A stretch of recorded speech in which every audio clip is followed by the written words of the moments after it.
Hello friends. So in the last lecture we had discussed about Battle of Plassey 1757 और इस lecture में हम लोग पढ़ेंगे बैटल ऑफ बक्सर 1764 1764 के बारे में। तो बैटल ऑफ प्लासी में हमने देखा था कि कंपनी ने मीर जाफर को बंगाल का नवाब घोषित कर दिया था बाद में, और मीर जाफर ने उसके एवज में कंपनी को 24 परगना की जमींदारी दी थी, जो कि एक बहुत बड़े क्षेत्र की जमींदारी थी, और कंपनी को उसने 1 करोड़ रुपए दिया था, और रॉबर्ट क्लाइव को भी उसने लगभग 30 लाख रुपए दिए थे, जिससे कंपनी को बहुत ज्यादा फायदा हुआ था। तो उसी क्रम में हम देखेंगे कि मीर जाफर के नवाब बनने के बाद कंपनी का इंटरफेरेंस बंगाल में बहुत ज्यादा बढ़ गया था, जिससे मीर जाफर को बहुत परेशानी होती थी। तो उसने डचों के साथ मिलके चिंसुरा में एक कॉन्स्पिरेसी की, और जिसके बाद डच और अंग्रेजों में एक वॉर हुआ, और जिसमें अंग्रेज मतलब जीत गए। तो इसी बीच देखते हैं हम कि मीर जाफर का जो पुत्र था मीरान, उसकी भी मृत्यु हो गई थी। मीरान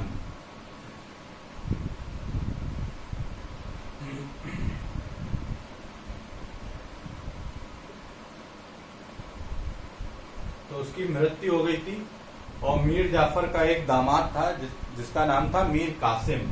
मीर कासिम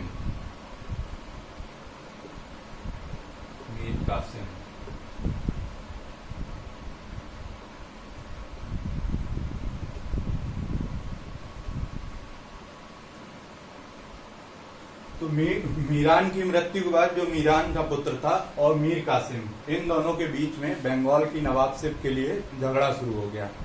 तो उसी बीच जो बंगाल के आपके गवर्नर थे वो थे वांसी टार्ट।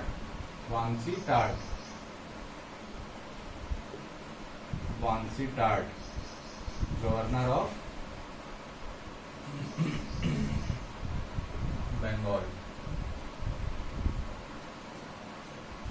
और वांसी टार्ट से जो पहले आपके गवर्नर थे वो थे रॉबर्ट क्लाइव।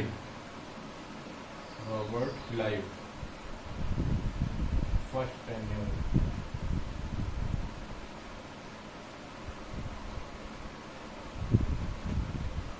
तो हम देखते हैं कि रॉबर्ट क्लाइव का जो पहला कार्यकाल, क्योंकि भारत में रॉबर्ट क्लाइव 2 बार गवर्नर बन के आए थे, तो पहला जो इनका कार्यकाल था वो आपका 1757 से 60 तक था।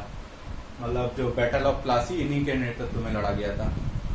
तो वांसी टार्ट ने, जब दोनों के बंगाल की नवाबशिप के लिए झगड़ा चल रहा था, तो वांसी टार्ट ने मीर कासिम का सपोर्ट किया। और वांसी टार्ट ने मीर कासिम के सपोर्ट करने की एक वजह यह भी थी कि इससे पहले जब मीर जाफर को कंपनी ने सपोर्ट किया था, तो उसने कई 24 परगना की जमींदारी और कई सारा धन कंपनी को दिया था। तो यह लालच भी अंग्रेजों का था कि अगर नया नवाब बनेगा तो वह फिर से हम लोगों को कुछ न कुछ देगा उपहार स्वरूप। तो इसीलिए इन्होंने मीर कासिम से 1960 में एक ट्रीटी की, और जिसके एवज में जो गवर्नर ऑफ बंगाल थे उनको सपोर्ट करना था बंगाल के नवाब के लिए मीर कासिम का। तो ये ट्रीटी बनी, और मीर कासिम ने इसके एवज में 3 जिले कंपनी को दिए थे। इसमें था आपका मिदनापुर,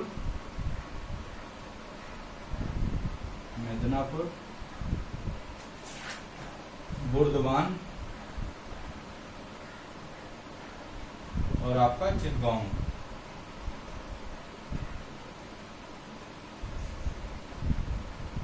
मीर कासिम ने ये 3 जिले अंग्रेजों को दिए थे, और 1960 में मीर जाफर को कंपनी ने प्रेशराइज करके फोर्सफुली उसको नवाब पद से हटा दिया, और मीर कासिम को नया नवाब बनाया गया बंगाल का। तो इसके बाद देखते हैं कि मीर कासिम क्योंकि एक बहुत योग्य शासक था, तो उसने सबसे पहले कंपनी से मतलब अपने शासन को बचाने के लिए, वह जानता था कि कंपनी फिर से बहुत ज्यादा इंटरफेरेंस करेगी, इसलिए उसने कई सारे इंपॉर्टेंट स्टेप लिए थे। जैसे कि आपका था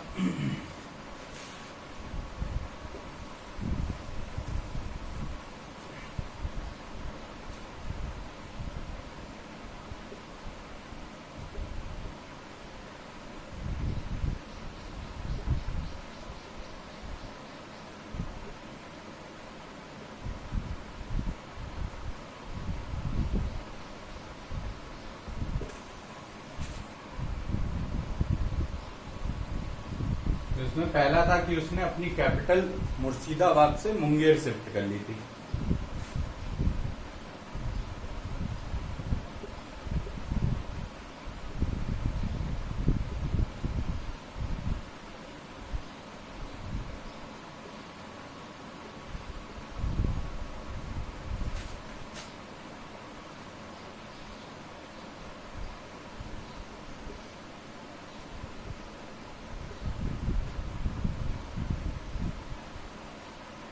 मुंगेर, मुंगेर आपका बिहार में है। और ये कैपिटल शिफ्ट की थी मुंगेर इसलिए क्योंकि वह मतलब कंपनी से एक दूरी बनाए रखना चाहता था। और मुंगेर जो आपका फेमस है वो देसी कट्टा के लिए आज भी फेमस है, मतलब वहाँ आज भी इलीगल हथियार बनाए जाते हैं, कट्टे वट्टे देसी। तो उसका रीजन था कि he want to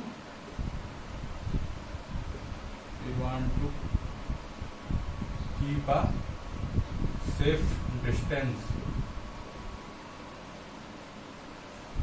from company.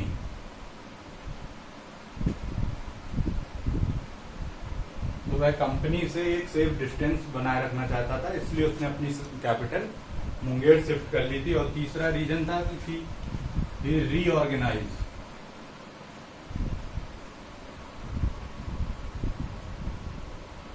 His military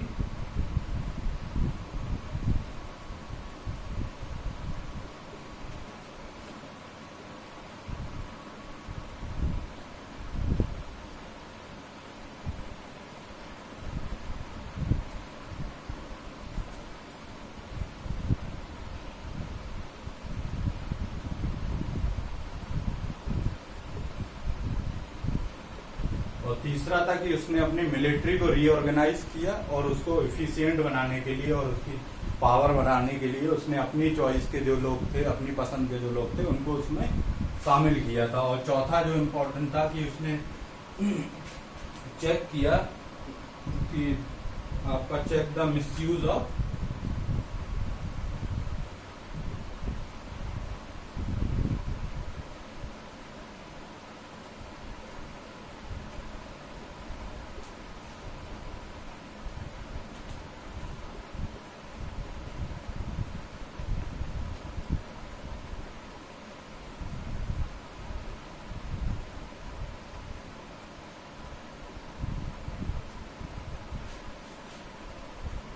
और फोर्थ रीजन था कि उसने जो रॉयल फरमान था आपका 1717 में जो फर्रुख सियार के द्वारा मतलब सुनाया गया था, जिसमें कंपनी को फ्री ट्रेड करने की अनुमति थी।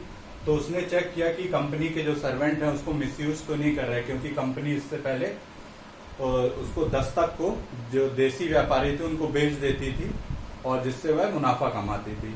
और फोर्थ था कि उसने सबसे इम्पोर्टेंट था कि आपका उसने फ्री ट्रेड कर दिया सबके लिए।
तो ये आपका सबसे इम्पोर्टेंट रीजन था कि कासिम ने क्या किया, क्योंकि कंपनी को बंगाल में फ्री ट्रेड करने का अधिकार था, तो उसने सारे मर्चेंट जो जितने भी व्यापारी थे उन सबको फ्री ट्रेड करने की अनुमति दे दी, इंक्लूडिंग इंडियंस। तो जो इंडियन व्यापारी थे उनको भी ड्यूटी नहीं पे करनी पड़ती थी, टैरिफ जो भी टैक्स लगता था वो नहीं करना पड़ता था। तो ये सबसे मेन इंपॉर्टेंट रीजन था कि अंग्रेज इससे मतलब भड़क गए, क्योंकि वह they could not tolerate equal treatment with Indians. उनको बर्दाश्त नहीं था, क्योंकि वह एक तो फ्री ट्रेड को वह अपना जन्म सिद्ध अधिकार समझते थे, और दूसरा क्योंकि इंडियंस को जब फ्री ट्रेड करने का अधिकार दे दिया तो उन्हें लगा कि इंडियंस और हमारी कोई बराबरी नहीं है और भारतीयों के साथ हमारी तुलना की जा रही। तो ये मेन रीजन था जिससे मीर कासिम से अंग्रेज बहुत ज्यादा नाराज हो गए। और 1763 में अंग्रेजों से, ब्रिटिशर्स से और मीर कासिम से कई जगह युद्ध हुआ, जिसमें आपका गिरिया था, मुर्शिदाबाद था, मुंगेर था, और आप इन सब जगहों में लेकिन मीर कासिम की हार हुई थी।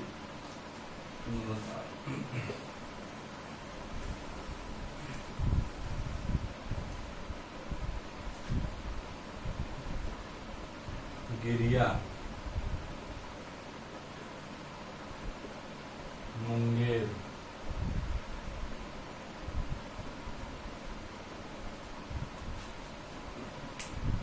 तो गिरिया और मुंगेर में मीर कासिम और अंग्रेजों की सेनाओं के बीच में युद्ध हुआ था, जिसमें मीर कासिम हार गया था 1963 में, और वह मतलब वहां से भाग गया पटना की तरफ भाग गया, और पटना से वह अवध चला गया। अवध में जो आपके अवध के नवाब थे वो तो सुजाउद्दौला, सिराजुद्दौला आपके बंगाल के नवाब थे, और यह अवध का जो नवाब था वो था सुजाउद्दौला।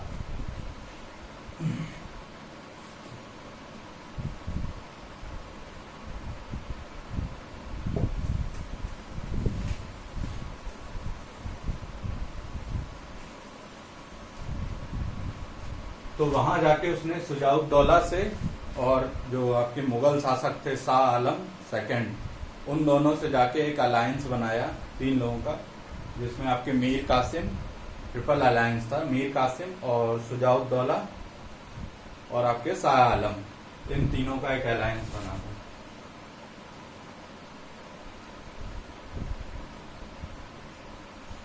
मीर कासिम,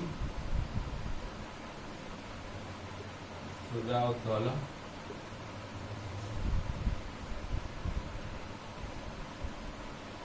और आपके शाह आलम सेकंड, जो आपके मुगल एम्परर थे।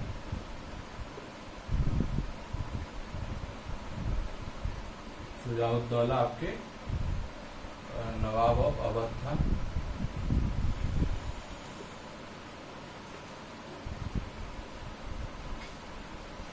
तो इन तीनों ने ट्रिपल अलायंस बनाया अंग्रेजों के खिलाफ लड़ने के लिए, और जिसमें सुजाउद्दौला जो थे ये बंगाल के अवध के आपके नवाब थे, और इनका अपना स्वार्थ था, क्योंकि ये पहले से ही इनकी बंगाल पे इनकी पहले से ही नजर थी, ये बंगाल को कब्जाना चाहते थे। तो ये इनका अपना स्वार्थ था, और शाह आलम ने भी कई बार बंगाल पे हमला करने की कोशिश की थी, जिसको अंग्रेजों ने विफल कर दिया था। तो इनमें सबका अपना अपना इंटरेस्ट था, बट तीनों ने एक अलायंस बनाया है अगेंस्ट द ब्रिटिशर्स।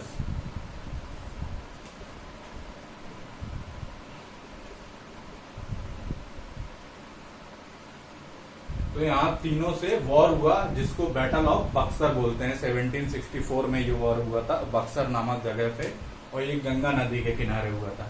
तो ब्रिटिशर्स की तरफ से जो भी आपके सेना लीड कर रहे थे, उनका जनरल का नाम था हेक्टर मुनरो। हेक्टर मुनरो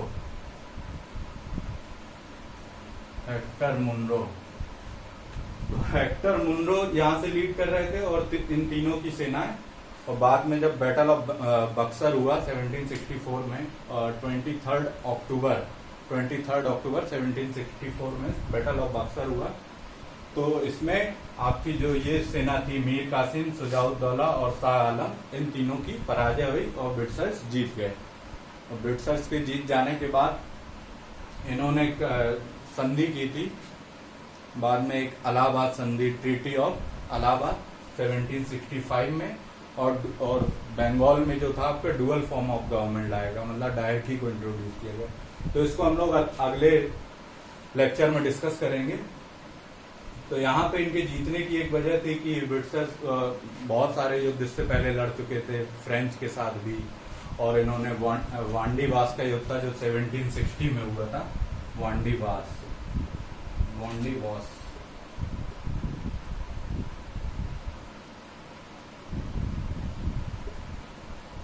इन सब युद्धों का एक्सपीरियंस, इन सब वॉर का एक्सपीरियंस अंग्रेजों के लिए बहुत काम आया। और वांडीवास का वॉर बहुत इंपॉर्टेंट है क्योंकि ये एक निर्णायक युद्ध माना जाता है, क्योंकि यहाँ से जो फ्रेंच थे इंडिया में, उनकी लगभग उनका पूरा वजूद ही खत्म कर दिया गया था। तो 1760 का जो वॉर हुआ उसका एक्सपीरियंस अंग्रेजों के लिए बहुत महत्वपूर्ण जो काम आया इस युद्ध में। और बैटल ऑफ बक्सर के युद्ध में, बैटल ऑफ प्लासी में जो भी कमी रह गई थी बैटल ऑफ बक्सर के बाद, क्योंकि ये एक सामूहिक हार थी, और इसमें सबसे बड़ी हार थी जो मुगल साम्राज्य की, क्योंकि मुगल साम्राज्य उस वक्त पूरे इंडिया में इनका ही नेतृत्व था। तो एक प्रकार से बैटल ऑफ बक्सर के बाद ये भी मान लिया गया कि जो आपके नवाब थे वो भी अंग्रेजों से हार गए। तो ये बैटल ऑफ बक्सर प्लासी से ज्यादा इंपॉर्टेंट थी अंग्रेजों के लिए। तो इसके बाद ही हम देखेंगे ट्रीटी ऑफ इलाहाबाद और डुअल फॉर्म ऑफ गवर्नमेंट। इसको अगले लेक्चर में डिस्कस करेंगे। और अगर लेक्चर पसंद आया तो प्लीज चैनल को सब्सक्राइब कीजिएगा। चैनल का नाम है गौतम अकेडमी।